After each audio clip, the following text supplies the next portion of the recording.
All right, be good. All right, I want to open up with, first of all, our thoughts and prayers out to Rick Schaefer, a longtime Razorback, and his recovery. And I want to wish him the best and his family the best. But I'm just kind of recapping Ole Miss. You know, I can't speak from the past. I've only played in Little Rock one time, but it was awesome. It was incredible, and we didn't get the results that our fans deserved. But you know, the environment was incredible. From the time we drove down Markham and exited was incredible. So thank you, Little Rock. Thank you to our great fans that showed up and you showed out. We challenged our kids, we challenged our staff to get the fans in the game, and more importantly, keep them in the game. And you were in the game, and your effort and your energy was inspiring. And again, thank you. We didn't get the results we wanted, but we've done a lot of good things, but we hadn't done enough good things. And we'll credit Ole Miss. They're a good team. They found a way, and we've got to find a way. I thought offensively we've challenged our guys to start fast. It was the first time in a while that we did that. I thought Ty played really well. The grit and the toughness that he plays with is contagious to our entire football team, and he provides a huge spark for us. But after watching the film, I did not think we executed offensively as well as the stats showed. Was disappointed in especially early second half, and missing a block here and a block there could have resulted in another big play or two. We left a lot on the field. We got to correct that. But we did have 15 explosive plays, and when you do have that many explosive plays, you cover up things, and good things happen. And I thought we were able to run the football, especially early on. Second half, we couldn't get the ball in the end zone, and that was disappointing. We had to settle for 2 field goals and 2 punts. And against an explosive offense like that, it's hard to do that and trade field goals for touchdowns. Defensively, I thought we played well in the first half. We gave up 1 drive right before half that was disappointing. But with the explosiveness of their offense and the experience that they have at quarterback and wide receiver, we had to continue to change our looks up to try to keep him off balance and try to get him off his spot. And when we did get him off his spot, he made us pay. They had 13 explosive plays, and obviously the quarterback run game was, whether it was a design quarterback draw or just letting everybody drop and then pulling the ball down and go and finding a rush lane, you know, and we struggled to stay with our wide receivers across the middle. We only created 1 turnover. We were very poor on third down efficiency.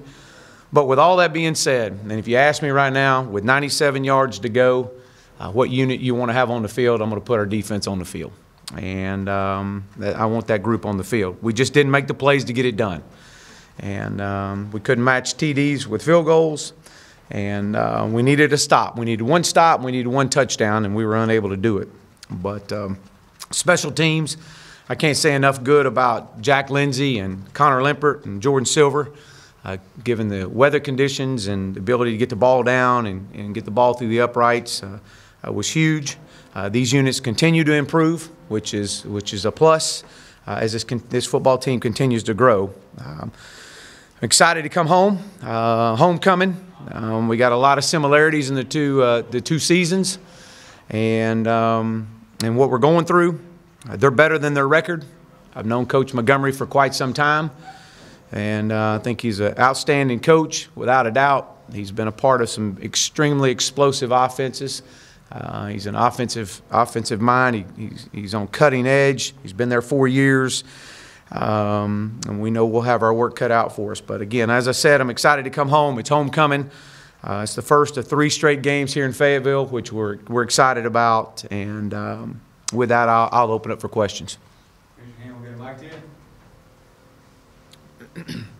Coach, I was hoping you could update the guys who were injured, Storey, the running backs, and Sosa, everybody. Yeah, with us being on fall break right now, so we're a little off schedule as far as knowing exactly where we are with everything. Devwah Whaley is out. He's having surgery today on his ankle. We hope to get him back sometime in November. We anticipate Rakeem being back and playing. Ty, we'll know more today on Ty. Sosa, we anticipate Sosa being back. T.J. Hammonds, we anticipate T.J. being back. So that's kind of where we're at. During the TV broadcast, it was mentioned several times that Connor has been taking the majority of the number 2 reps. I was curious when that switch was made, and also what led to Cole being the first guy in if Connor's been taking the number 2 reps. Yeah, well, what we've done and how we do it is we mix it up, and obviously they've both been taking a lot of number 2 reps, and we kind of switch it in and out. I think you've watched us the way we practice and the way we do our second rack of plays, and we'll let one guy get one series, one guy get the next series, and so, you know, he hasn't been taking the majority. He hasn't been taking the majority of them. I mean, he's been taking a lot of them, but not the majority of them. Is he in concussion protocol? And if he can't go early in the week, who would take the number 1 reps? Would it be? Yeah. Or would you split him, or what would you do there? Yeah. Again, we'll know more on Ty today and where we're at with him, and then, you know, from there we'll just reevaluate it and see how it goes from there. So. You mentioned that you know Coach Montgomery. Can you talk about, y'all had like 3 shootout games it looked like the last 3 years, and why is he on the cutting edge? What do they do? Yeah, they put a lot of conflict on you as far as stretching you vertically and horizontally. A lot of the RPOs, they're wide splits at wide receivers. You know, trying to do some things that you know, count the box. This is what, you know, most everybody does, count the box, and if you give the right numbers, they want to run the football. I mean, that's, if you go back and look at his past, he wants to run the football, and they're a downhill run team. They do a great job with their gap scheme game, and he's you know, he's been around some great offensive minds. With the running game on Saturday when Devwah and Rakeem went out, how did you think that executed, and was Malik there, or was it just? No, Malik didn't travel. And I thought that I did not think that we executed as well as we did earlier in the game, and I thought we had some runs there at times, and we just couldn't get it out. And then when there wasn't anything there, you know, Chase made a play and got outside. So it wasn't as consistent as it was early in the first half. What did you see from your quarterbacks the other night? Looks like Boomer started the last couple games, but some other guys have been playing. What do you make of that? Yeah, he's done, you know, they do a good job of bringing guys in and out. You know, Boomer does come in and actually started against Houston and started last week. They'll bring in Chad. He also comes in some of his short yardage game. President comes in, and and I know Luke has had an injury, so which has kind of allowed Seth to come in, and I think you know, I think Seth's done a great job. I mean, when he got his first start against Houston, I thought he did some really good things, and got a great future ahead for him. Do you think that the Memorial turf itself played a role in any of those injuries? No, I don't think that at all. You know, I think that you know, it's part of football. I mean, really it is, and I think that it was a physical football game all across the board, and so no, I don't. Coach, the transfer portal opens today. What's your thoughts on that new rule, and how do you guys plan to look at that? Do you just scroll through and look at options, or? Yeah, I think you know, it'll open up today, and you know, guys can come in and state that they want to leave the program, and when they do, they put their name in the portal, and which opens them up, and it frees up a spot for the place that they leave, starting in January. So you know, their grant and aid is finished in January. Yeah, I think everybody in the country will look at it and see what's out there. You know, I think that it's you know, again, my opinion is you know, I don't know if this is what's right for college football, but that's the way we're going, and we're gonna play by the rules. With Devwah having surgery, do you envision Malik maybe getting some more reps going forward? And also, what is it specifically that he needs to improve to get on the field? Yeah, just the overall knowledge of the offense, the pass protection is probably more than anything. In this offense, that the running backs have to pass protect.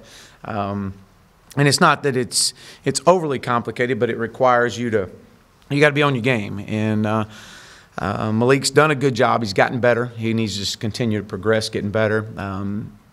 Like we do all our second team reps, like we talked about with the quarterbacks.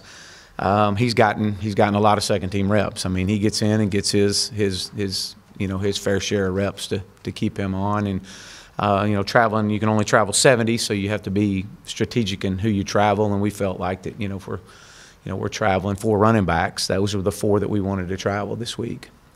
What's the University of Tulsa mean to you, considering that's where you got your start in college coaching? Yeah, a very special place. Obviously, with my opportunity to get into college football there, a lot of great people, great friends.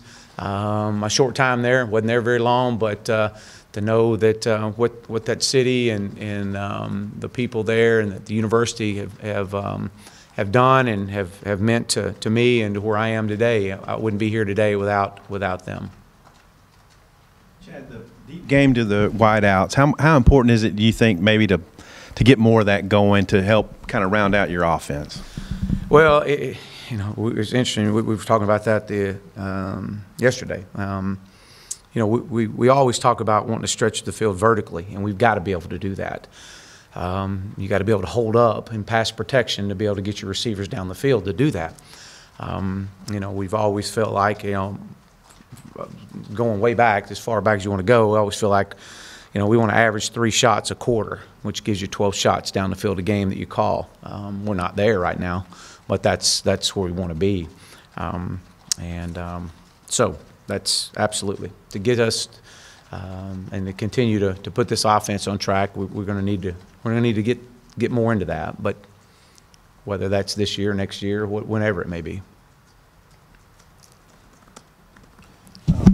On Ryan, did you find out what happened on that situation and just kind of the overall tone of that game there? It was kind of chippy, I guess you could say. Yeah, I thought so.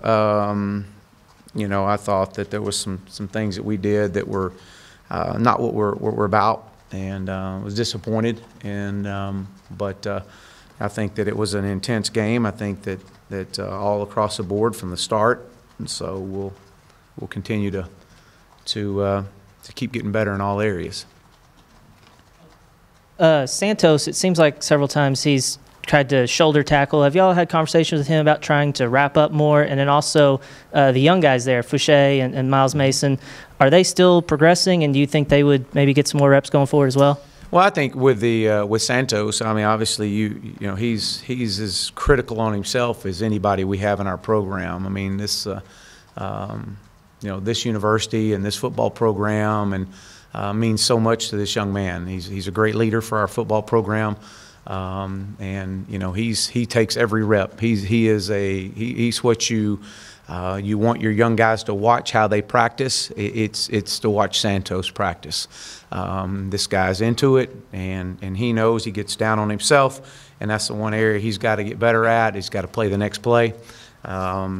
And he understands coming to balance and leveraging the football, and as he and I were talking yesterday, he said, Coach, I gotta keep getting better, and that's the message, and you love that in a player, and he understands that. So with Joe and Miles, they are coming on, they're getting better. But in a game like that, experience means a lot. But these guys are coming on. They're going to be great football players for us.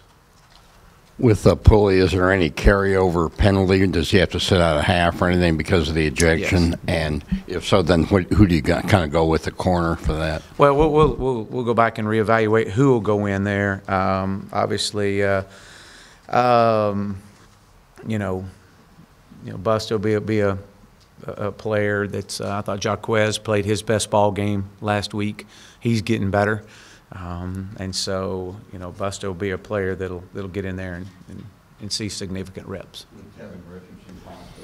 Yeah, possibly. You know, he's more at the nickel right now, but we could slide him out there. We'll see how that goes this week.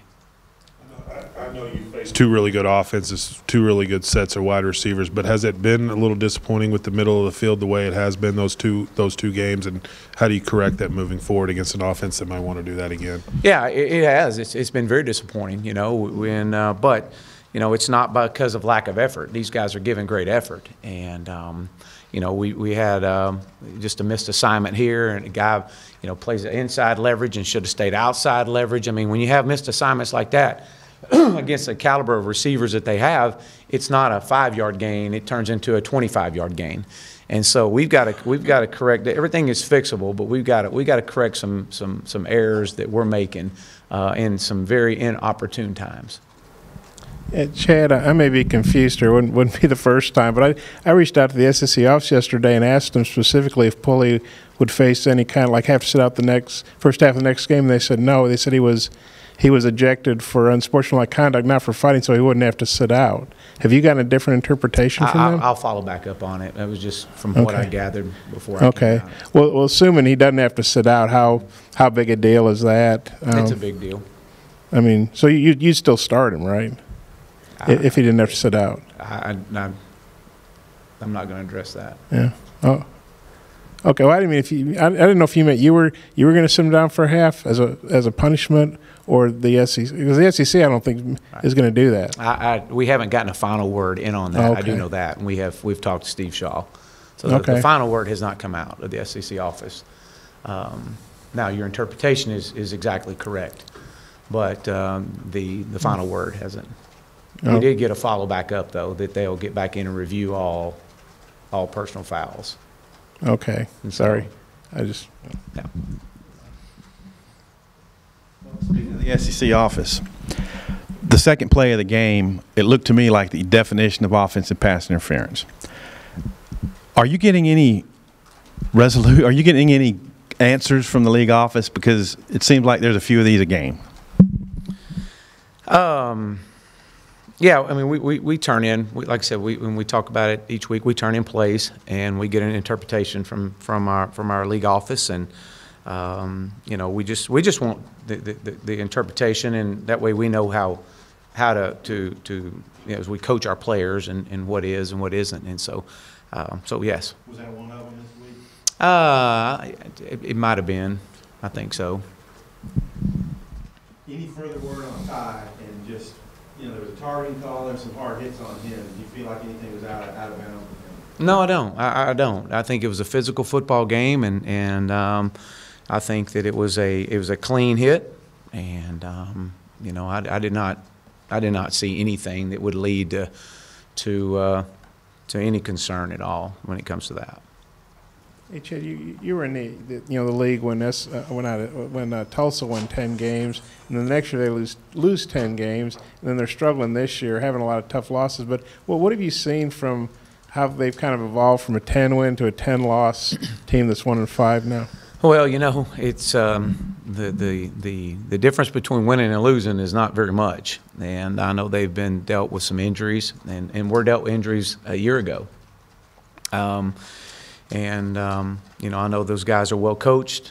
I know they're working extremely hard, and the players believe in what they're doing. But you know, they'll continue to get better. They've been in some games this year. They should have won. They should have won some games that they lost. I mean, they're better than their record, as I mentioned earlier, and it was the same way last year.